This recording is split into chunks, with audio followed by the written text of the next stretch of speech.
My guest today is Diane Schwarz, Chief Information Officer of Johnson Controls, the global leader in smart, healthy, and sustainable buildings. Diane leads a global business-aligned IT organization and crafts enterprise-wide IT strategies to ensure a robust digital core, enabling Johnson Controls to scale and achieve its global growth objectives.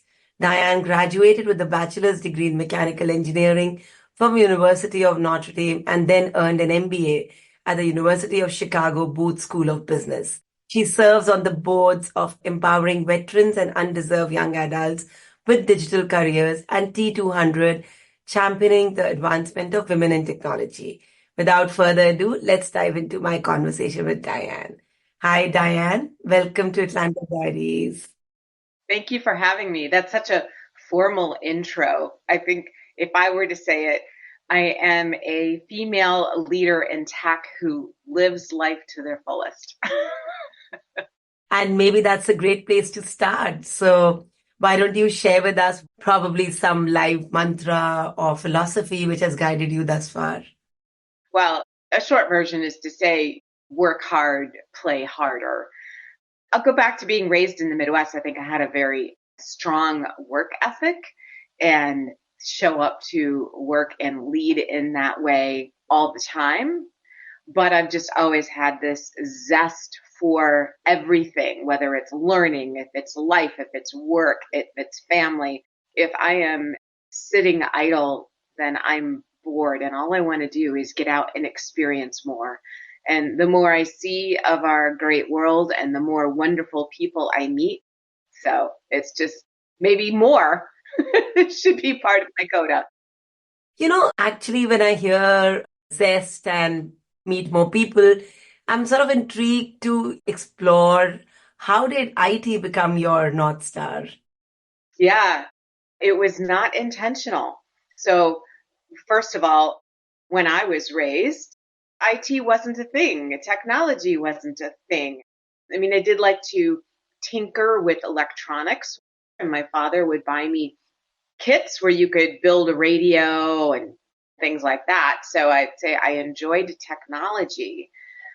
But early in my career, I was a mechanical engineer and then I did some consulting. But I always was fixing other people's problems, and it wound up being with technology or using technology. And thankfully, I had some great managers, mentors that guided me into the direction and said, with your next career move, you should just go into IT because that's what you keep doing. So thankfully, I listened to them. And about 10 years into my career is when I actually took my first official full-time role leading an IT department. So it was a bit of a journey before I got there. And before we get into that, you talked about your dad. So share with us, how did your early years and upbringing shape the person you become today? So I have to give my family a lot of credit for never discouraging me. I always wanted to try everything: music, dance, languages. In high school, junior achievement was core to what I did. So not saying no to the youngest and the only girl probably factored a lot into who I was, because I was given the freedom to explore the kinds of things that I wanted to do. And the chance to run a company at the age of 15, 16 years old. Wow, how much fun was that? And so it really fueled my natural, I'd say, tendencies and desires for leadership and to learn more about business. However, I was very good at science and math. And my parents were very generous to pay my college tuition with some guardrails, only if I majored in engineering or science.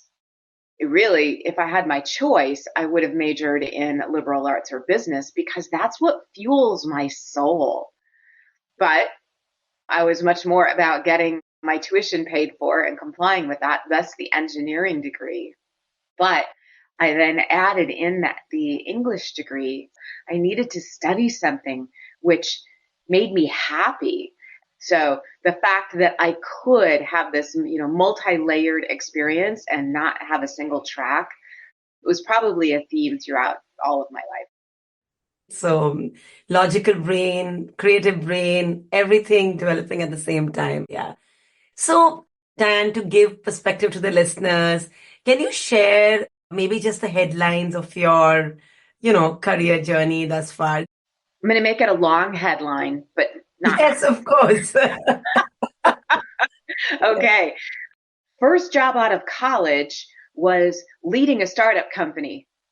Family factored significantly into many other career changes along the way, learning that as a working mother and as a wife, career and industry and companies can't always come first. I traversed large companies and small companies, worked in IT, not in IT, led transformational programs, worked in operations. And that is like a geodesic dome on a playground because there's some sideways, up, down, around. And then emerging, say, 2/3 into my career is when I stepped into my first global CIO role, leading enterprises at scale, which I love to do, but it took that diverse journey to best prepare me for a global CIO role. Diane, clearly you were very intentional about these choices, right? Having said that, when you sort of faced interviews, a skeptical hat can also say you show lack of focus, or they can say you show intention. You know what I mean? Well, I think being a strong generalist or a Renaissance woman showing that you can perform in many areas is actually a strength. You want someone who can play a number of positions on the field. So I wouldn't say that it was questioned as I moved through the career, but many of these developed organically within an employer, or if I was working for a company where I was part of an acquisition and moved along. And so I think it's really helpful that you can have some continuity at an employer because you can explore those different areas and not be a job hopper. I don't characterize myself as a job hopper. I really have more longevity with some of the employers, which allowed me to have that resiliency. But let me talk about intentionality. Many of these moves weren't intentional to build my path to a global CIO. First of all, I didn't know in the first 10 years that that was my goal. I didn't even know what a CIO was.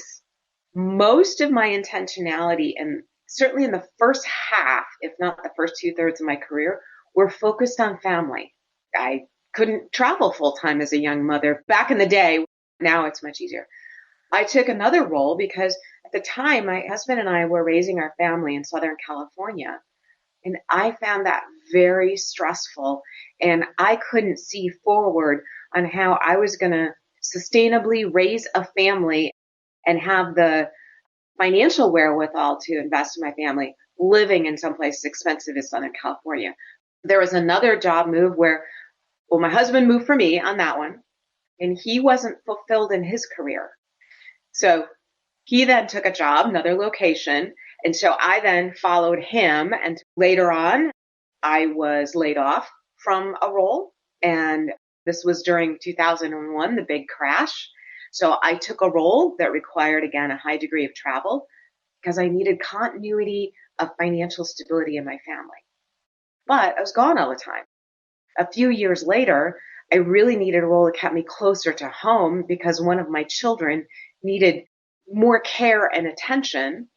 So I took a role with lesser title, lesser money, lesser brand because I needed to focus on family. So almost all of the early career choices were because I needed to make the right choice for my family while still having a sustainable career. This is so helpful, and I think gives a lot of ease and comfort that you need to choose what is more important to you. Yes, I do feel though I need to acknowledge my husband who also made choices in his career. It wasn't one-sided at all. He also had a great career as an executive. He has since retired. I think we both had mutual respect for who we were and how we contributed to the marketplace, not just mutual respect on what we brought to the relationship. So business and career, of course, is very important to who I am and my persona. And so you need a partner who recognizes that aspect of you. So we can have a business discussion and we can have a personal discussion, which means he's actually a valued mentor. People always think that mentors need to come from the business world and you have, say, one mentor. And I believe you have many mentors. Just as we have many angels looking out for us, we have many mentors looking out for us. And it all depends on for a point in time or if a particular perspective in which you need that guidance. He knows me better than anyone else, and he'll say things to me that nobody else will say, which you want out of a mentor. So I really encourage people when they're looking for guidance to recognize that parents and siblings and spouses and children, at certain ages have really valuable perspectives and recognize they are sometimes the untapped mentors in our life. Talk to me about your startup. What sort of triggered that idea? It needs courage to even do that at 15. I had a lot of gravitas and courage at that age, which wasn't such a bad thing. So as I was exiting my final year of college, I really had to address what was I going to do, because I felt I would be pretty miserable if my job was as an engineer. So one of my colleagues in college, his family was starting this small startup, and he asked if I would write some of the business applications for them to run the business on my spring break senior year. So how would they do billing and scheduling and things like that? Think of it as a tiny ERP system. Yeah.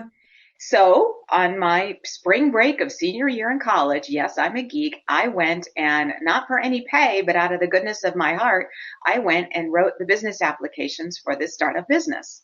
Well, the person that they had tapped to lead the business dropped out of the picture at the last minute. And there I was, and they asked me if I would lead it.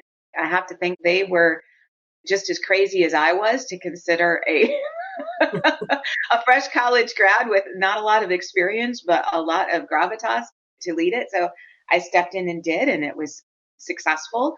We sold the company a few years later, not like Silicon Valley selling it, but we made more money than we put into it, and it was successful.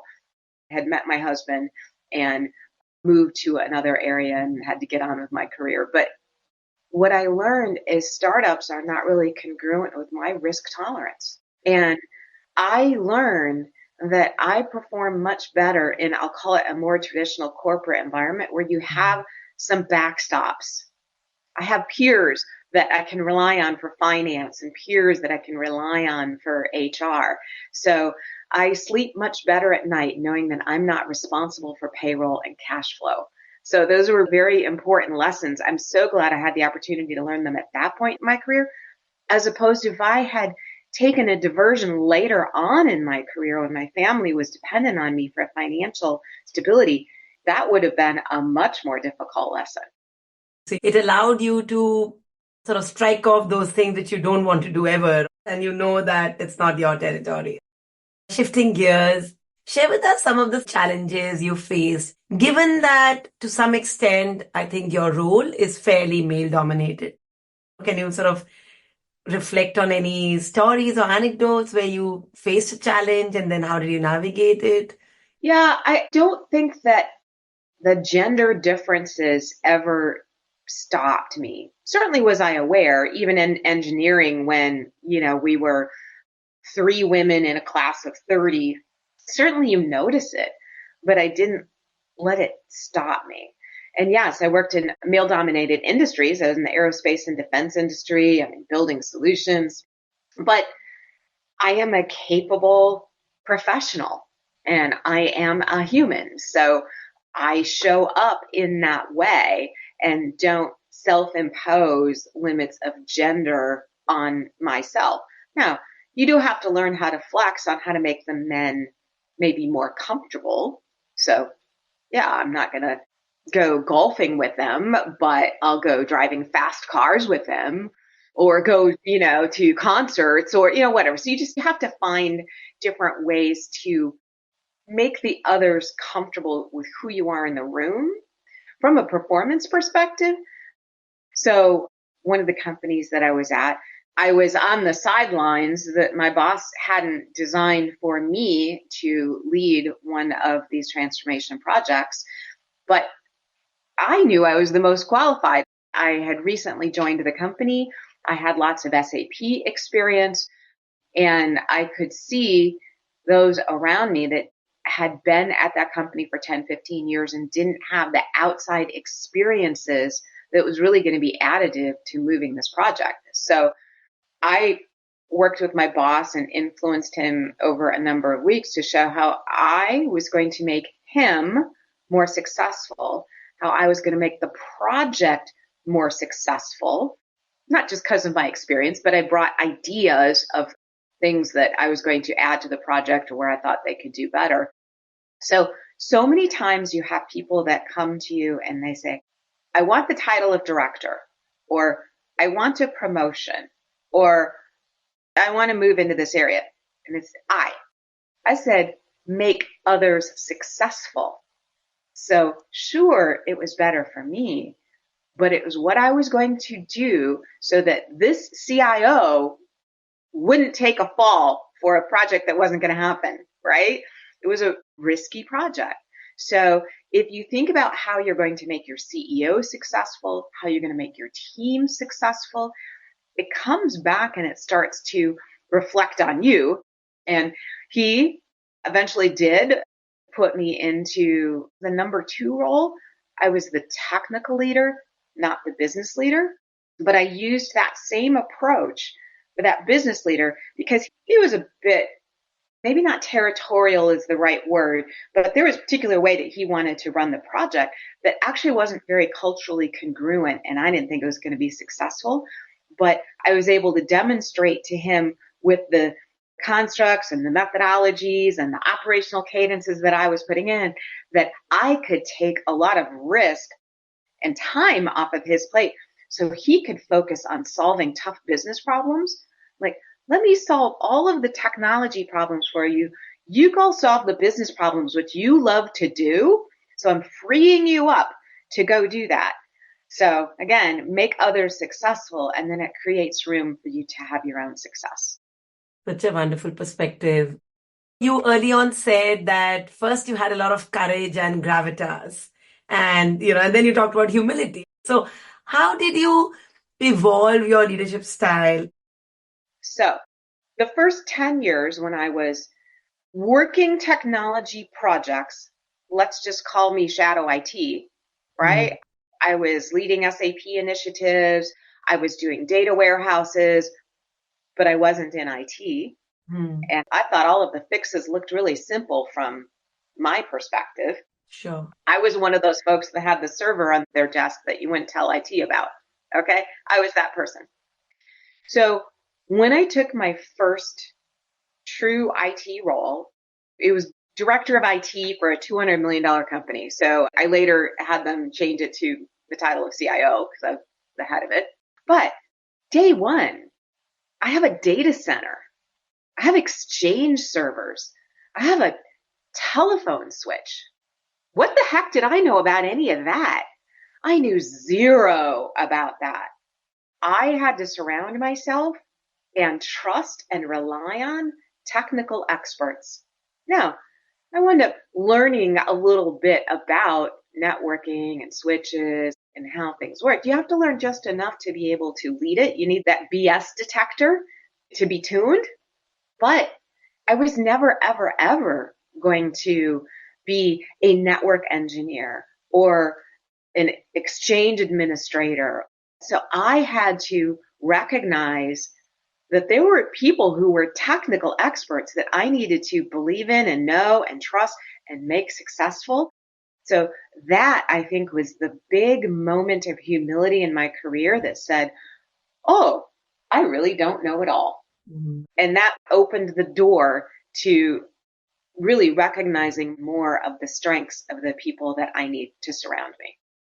Diane, this also takes me to a follow-up question. So one part is humility, but the other part is also imposter syndrome. So did you ever face imposter syndrome? Well, we all have self-doubt. Some of us express it more than others. But I will tell you a story that really helped me through it. My first global CIO role, and like 2 weeks into the role, I had to present to the board of directors. So it was my first time reporting to a board of a public company, and I had inherited a cyber event which had just come to light. So I had to talk to them about not very fun topics. And when you just look at the titles or the histories of board members, it can be very intimidating. Retired CEOs. There was a retired general with, I don't know how many stars and stripes. So very illustrious careers. And the CFO said to me, no matter what, Diane, you know more about the topic you are speaking about than any of them. And I really needed to hear that. Sure, I have a whole team behind me that knows it more. But as the face of the board of directors, I know more than they do on it. And so that really helped ground me that they are just humans. So true. So when did you make that choice to transition from individual contributor to leader? Well, I'll flippantly say probably second grade. I love it. I was always the one running for office in high school, and I said junior achievement. I was running companies. So even my first job out of college, right? I was leading that company. Now, did I play some individual contributor roles? A little bit, but only when I was a consultant, really, for a period of time. I was a manager, not a leader, for almost all of my roles. Mm. The transition came when you do need to be a leader and when you are a manager of managers, because you need to lead at scale. So I think it was probably as part of one of the leadership development curriculum that they have you in when you work for larger companies. But the book by Marshall Goldsmith, What Got You Here Won't Get You There. Mm. And, he's got, I'm going to make it up, like 17 things that really trip you up, things that you're really good at as an individual contributor that if you keep doing are going to stop you from scaling as a leader. And he says, not all of them are applicable to you, and you can't solve all of these at once. But when you find one, stop, fix it. And sure enough, I read one and I was horrified when I had the self-awareness of how my behaviors were impacting the workplace. So I was essentially the class clown. I was always the one in that meeting who would throw out the zinger, make a snide remark, show some humor. And what I didn't realize is it wasn't additive to the discussion. It would divert people's thinking or change the course of a discussion. And his guidance in this book is really hard to start new habits. It's really easy to stop bad ones. And what he said, like if you're that extrovert and you're always taking up all the air in the room, have the visual metaphor of putting duct tape on your mouth. Just stop talking and let other people talk. Maybe write some notes on where you want to make your points later. But I had no idea how disruptive my behaviors were to others. And so that was also a lesson on self-awareness.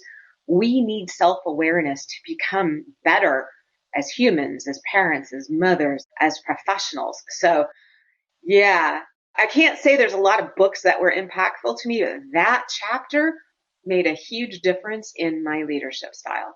Thank you, Marshall Goldsmith. I've never met you, but there's your endorsement. Any other turning points when you sort of picked up one more thing which you wanted to stop or add to your repertoire of skills? I don't know if it was about the repertoire of skills, but it was about humility. I'd mentioned that at one point in my career, I was laid off. So I was working for a mid-sized company that was purchased by a larger company, and my role was eliminated. Really? Me? How could they not find me like the most valuable person? They were crazy. Now, it just so happened that another division in the company actually recognized what I had. And there was an advocate at work who helped me get a role within the same company, but in a different division, leading a transformation program. So yes, they saw the error of their ways, but it was very humbling and scary to go through that. And this was at a time when our country was in financial crisis as well. But it gave me so much empathy because, yes, I've had to fire people. I've had to lay people off and to help people through those transitions. And I recognize how hard that is. And most of us come through on the other side and land in a better spot. It's really hard to see in the moment, but for me to be able to have experienced it and be vulnerable and have that empathy, I think has helped make me a better leader. Given that I have navigated both geographies, coming from India, the sound of the layoff is very, very scary, right? And love for you to unpack this for me a little bit more. So I speak to so many of my clients also who've been laid off, and a lot of times cynicism comes in the personality, right? The loyalty factor, I think, gets compromised. So do you have any perspective on that? Well, it did help that I had an advocate that I landed actually a better job within the same company. But companies can never be loyal to humans, right? Companies' objectives are to make their stockholders successful, right? If it's a privately held company or a publicly held company, ultimately their objective is to make money for their stockholders. You can't even say ultimately their goal is to make their customers happy. So, yes, I love my work. I love what I do. So you show up and perform well, but you do have to put yourself and your family first. When I have folks who are navigating a health or a personal crisis, you have to take care of that because if you and your family aren't taken care of, you can't take care of your employees and your job because you're going to be distracted. Get that physical, address the issues that your doctor tells you to do. Go to the dentist and get your teeth cleaned and go to the gym. Self-care is so important. It's almost the inverse of the make others successful, I suppose, but you will not be able to do your job well if you don't take care of yourself well first. You spoke about somebody who advocated for you, right? Before that, we spoke about having not just one mentor, but a board of mentors. So talk to us about your mentorship journey, role models, and how did those advocates even come up? So I'd like to talk a little bit about T200 as we illustrate this. Okay. So T200 is a group of, I'll call it the top female technology executives in the world. It's primarily CIOs, but not exclusively, intentionally. But if you look at the Global 500, almost all of the female CIOs that are on the Global 500 or the Fortune 500 list are now part of T200, which is an all volunteer nonprofit organization of advocacy. We are here to advocate and make women in tech successful. So how we started was one of the great executive recruiting firms, Egon Zehnder. So one of the leaders there just got 5 of us female CIOs in Dallas together for dinner. We didn't know each other.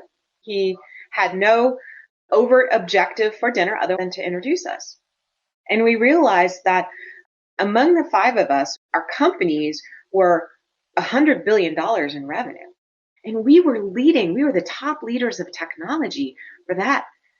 And we said, we have such strength in this room. why are we not doing something about it?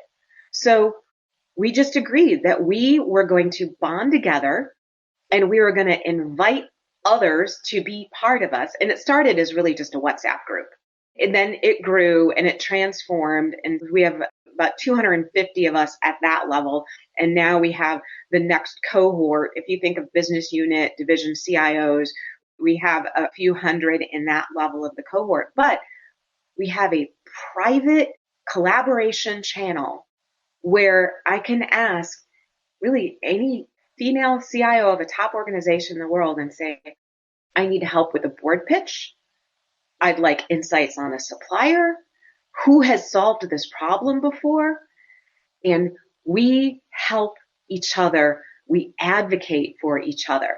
And it just started with some of us saying, we need to do something more with the gifts that we have been given. So I'm extremely passionate about T200 and how we really are making women in tech more successful in the world. When I started Atlanta Diaries, I did a small research with other aspiring women leaders. These are the questions which came to their mind, like how do we make our voice heard? How do we earn our seat at the table? First, I would challenge their paradigm and say, what makes you think you don't have a seat at the table? So go sit at the table, right? But how to have your voice heard? Let me address that. Someone may not have the confidence in their voice, or it can be hard if you're an introvert and you need to make space with a bunch of extroverts in the room. I recognize that's very stressful for introverts. So get your head in the space for a period of time. So we all know that there's maybe meetings that are going to be more pivotal. There are times when you need to be intentional about when you want your voice to be heard. So you have to tell yourself, I am going to make my voice heard. And if you think about theater, so if you are an actor on a stage, you have to play a role, but only for that hour that you are on stage. When you're done, you can take off your makeup, you can take off your costume, and you can go back and be who you are. It's somewhat similar in this. Be the extrovert or have your voice be heard, but only for that hour. And then you can go back and let out a breath, have your cup of coffee, go into your quiet space and debrief from that. You don't have to change who you are at your core, and you don't have to change your personality, but you do have to psych yourself up and give yourself that backbone, that shot of testosterone for an hour to have the courage and have the mindset to be able to do it. And then when you have practiced that enough, it becomes more natural to be able to express your voice without having to really psych yourself up for it. I think realistic advice, because if you want to be part of that journey, you cannot not play the role. Yeah. I'll give you a personal application of this. Okay. I am scared of heights, and I've experienced panic attacks when I do things like zip lining or bungee jumping. So I had never gone on a balloon ride, and a hot air balloon, but I was recently on vacation in Italy, and I had an opportunity to take a sunrise balloon ride over Tuscany. How glorious of an opportunity is that? I convinced myself I was not going to have a panic attack. And it took me about 5 days of a lead up to say, this is my strategy. I'm going to breathe. And I didn't have any companions with me. I did this on my own, but there was an Indian family that was in the balloon with me. And I went to them. I said, who is the bravest in your group? And it was one of the husbands, quite tall, 6'2". He said, me. And I said, if I need to, can I grab onto you? And he said, yes. He was kind of my lifeline if I needed to. Well, I didn't have a panic attack, and it was a glorious experience. And now I'm going on a safari in November with my family, and we're going to go on a balloon ride. in Kenya over the animals, and I can't wait. But I'm so glad that I conquered that fear, but I had to really work hard at having my strategy on how I was not going to have a panic attack. And I think it's similar strategies on how you're going to have your voice heard in a difficult situation. So you seeked safe space, so to speak, right? Yeah. Yeah. And by the way, I love Africa, and it's hands down one of my most favorite vacations. So you mentioned to me earlier on that you love experiences and you love going to concerts, national parks and everything else. So share with us another memorable experience from one of your earlier trips. So I like high adventure experiences. I will say, people always ask me what's my favorite place I visited, and I'll usually say someplace I've never been before. But two highlights that come to mind. One, when we were in New Zealand, which is just a fabulous country, and I do want to go back, we had the extreme blessing opportunity to be able to take a helicopter out to White Island, which is an active volcano. Now, this was the year before it erupted, and there was many casualties on the island, unfortunately, but it was an amazing experience to walk around on an active volcano. But most recently, I had a long weekend, and I have a dear, dear cousin who, she's just a kindred spirit in terms of traveling. We were in Ireland, and we went to Skellig Michael. So if any of you out there are Star Wars fans, in Force Awakens, when Luke Skywalker is kind of hiding out on an island and Rey hikes up to see him, well, we hiked up this rocky crag 10 miles off the coast of Ireland in the Atlantic, and where monks had lived in the 6th century. And it was this amazing experience. And we were thrilled that we were still fit enough to be able to hike up to the top of this rocky crag in the middle of the ocean. It was just cool. So sounds really, really cool. Given that such an all-rounded, life you've led, right?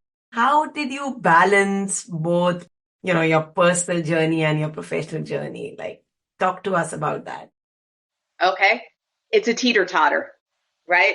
I don't think they put new teeter-totters out on playgrounds anymore, but they're dangerous. But there's never balance.